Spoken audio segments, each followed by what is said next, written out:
Hello friends, this is Chetan. Recently government of India ने हमारे former deputy prime minister Shri Lal Krishna Advani को भारत रत्न देने की घोषणा की। इसी के साथ ये 50वें ऐसे व्यक्ति बन जाएंगे जिन्हें भारत रत्न से सम्मानित किया जाएगा। आपको याद होगा, इससे पहले इसी साल बिहार स्टेट के जो फॉर्मर चीफ मिनिस्टर थे कर्पूरी ठाकुर, उन्हें भारत रत्न देने की घोषणा हुई थी। आप ये देख सकते हैं, हिंदुस्तान टाइम्स की न्यूज़ है कि L K Advani gets Bharat Ratna, prime minister Modi says very emotional moment for me. Now जैसे ही ये घोषणा हुई, इंडिया की जो पॉलिटिक्स है वो पूरी तरह गर्मा गई। कोर्स जो पार्टी पावर में है वो इसे एक बड़ी अचीवमेंट के तौर पर देख रही है, वहीं अपोजिशंस गवर्नमेंट के इस डिसीजन से खुश नहीं है। बट मैं आपकी इन्फॉर्मेशन के लिए बता दूं कि केंद्र सरकार किसी एक साल में अधिकतम 3 लोगों को भारत रत्न दे सकती है। भारत रत्न ऐसे ही किसी को नहीं दिया जाता, इसके पीछे बहुत सारी बातें छिपी होती हैं जिन्हें हमें एज अ इंडियन जाननी समझनी होती है। बट इससे पहले आपके लिए एक प्यारा सा क्वेश्चन है कि रिसेंटली इंडिया ने मालदीव को दिए जाने वाले फाइनेंशियल एड को लगभग 22% तक कम कर दिया। क्या ऐसा करना इंडिया मालदीव के रिलेशन को और भी ज्यादा खराब करेगा? आप इसके बारे में क्या सोचते हैं, बताइएगा जरूर। ओके फिर, जो लाल कृष्ण आडवाणी है उनका भारत के विकास में जो योगदान है उसे भूला नहीं जा सकता। उन्होंने भारत के उप प्रधानमंत्री के तौर पर काम किया। वो देश के गृह मंत्री और सूचना प्रसारण मंत्री एंड लीडर ऑफ अपोजिशन के पद पर भी रहे थे। इंडिया के लिए इनके कंट्रीब्यूशन की बात करें तो 1947 में जब भारत का विभाजन हुआ था, तब इंडिया में शरणार्थी संकट गहरा गया था। कोस यहाँ से लोग पाकिस्तान जा रहे थे, पाकिस्तान से यहाँ आ रहे थे। ऐसे में इन्होंने शरणार्थियों के लिए राहत एवं पुनर्वास का काम किया ताकि लोगों को जाने आने में ज़्यादा कोई दिक्कत ना आए। इमरजेंसी में इन्होंने गवर्नमेंट की तानाशाही के खिलाफ काफ़ी आंदोलन किए।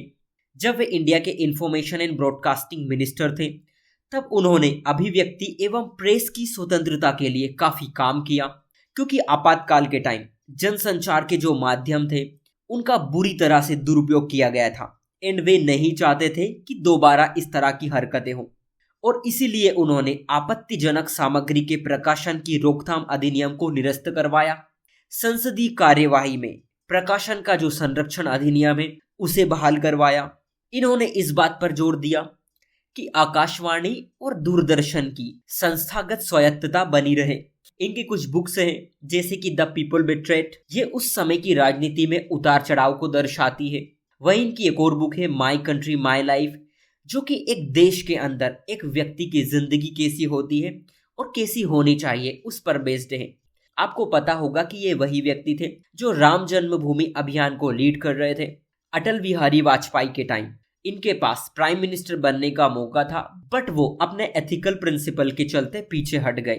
फ्रेंड, जो भारत रत्न होता है, जैसा कि आप जानते हैं कि एक साल में सिर्फ 3 ही लोगों को दिए जाते हैं, लेकिन आपको ये भी याद रखना है कि ये जरूरी नहीं कि हर साल किसी को भारत रत्न दिया ही जाए। यानी ये गवर्नमेंट की मर्जी है कि किसी साल वो भारत रत्न की घोषणा नहीं कर सकती। अगर आप देखोगे तो आखिरी बार 2019 में भारत रत्न किसी को दिए गए थे।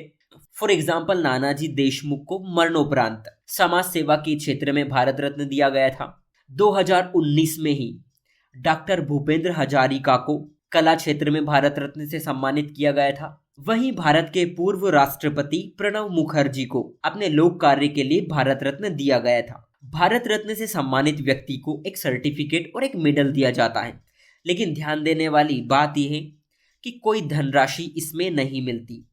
भारत रत्न में जो मेडल दिया जाता है उसमें तांबे के बने पीपल के पत्ते पर एक प्लेटिनम का चमकता हुआ सूर्य होता है। जो पत्ते का किनारा होता है वो भी प्लेटिनम का बना होता है और इसके नीचे चांदी से हिंदी में भारत रत्न लिखा जाता है। इंटरेस्टिंग बात यह है कि ये जो पुरस्कार है ये गैर भारतीयों को भी दिया जा सकता, यानी नॉन इंडियंस को भी दिया जा सकता है। 1980 में मदर टेरेसा को भारत रत्न दिया गया था। वही स्वतंत्रता सेनानी खान अब्दुल गफ्फार और दक्षिण अफ्रीका के पूर्व राष्ट्रपति नेल्सन मंडेला को भी इस सम्मान से नवाजा जा चुका है। सो आज के लिए इतना ही। Thank you.